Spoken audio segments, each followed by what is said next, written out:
Hi, I'm Jason Gore from thatshelf.com, and we're here once again to talk about Adele. Big shelf. So those of you who watched my last video, thanks so much, knew that I had purchased the Amazon exclusive limited edition of Adele's 30 on solid colored vinyl. The hope was that by doing it from a limited edition run, it would actually be better.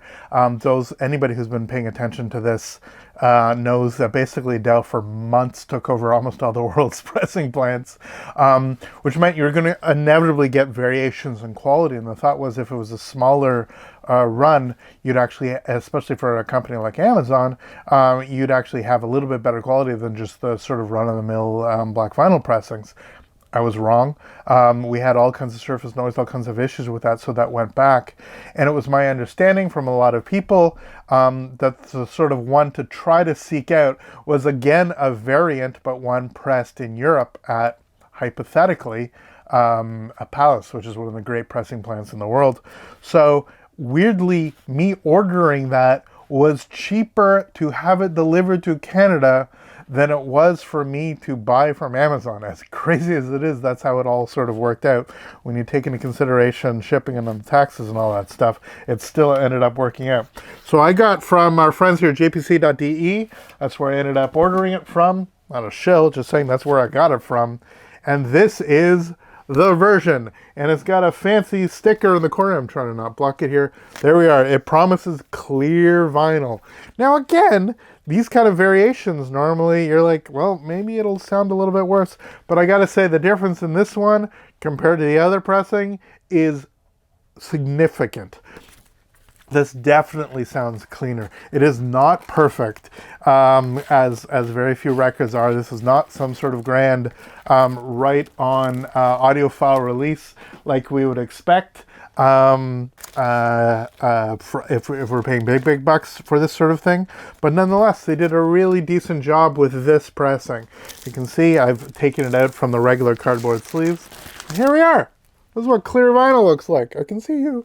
So through here, you have, first of all, I hope you can see, because just how much they've, by spreading it over 2 records, they've really managed to concentrate the majority of the music on the outside of the groove. And anybody knows that anything about inner groove distortion, all that stuff, the ridiculousness that is vinyl for music playback, the more inside towards the label, the more you have to cram in. Essentially, since the speed is fixed, the amount of space that you actually get to have on the outside of the groove versus the inside to have the same amount of wavelength is significantly more. In other words, short version, stuff sounds better on the outside than it does on the inside.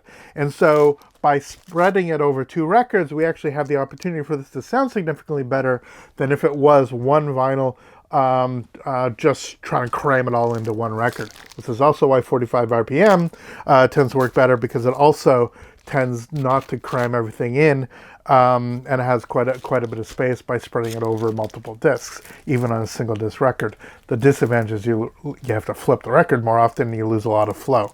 But if we're worried about sound quality, and we're kind of worried about sound quality, this is the way to go. So long and short of this, is this worth actually you trying to find a way to get a version of this clear? Is my understanding that this same pressing was actually exclusive to Walmart in the States. There was nobody in Canada, from my understanding, that was actually selling the clear version, which is why I actually had to go to Europe. I obviously would have much rather dealt with a local retailer, Amazon or otherwise. Obviously, if this was an independent exclusive, I would have been much happier to support my local record stores. But nonetheless, much better sounding pressing, much relatively insignificant pops and clicks compared to the other one, and definitely no constant surface noise like there was on my Amazon one. So I have a version of this record that I'm happy with now. At least as happy as I will be until they announce some crazy, UHQR or one-step version of this. Again, I'm still really digging the record. I know that some people, this will for sure be their greatest album of 2021. I think there's a lot to be said about a lot of other releases. But for me, this is really my first Adele purchase, because I really love a lot of what she's done, the direction that she's taken with some of the production. So, I find that the album goes along, it becomes better and better for me.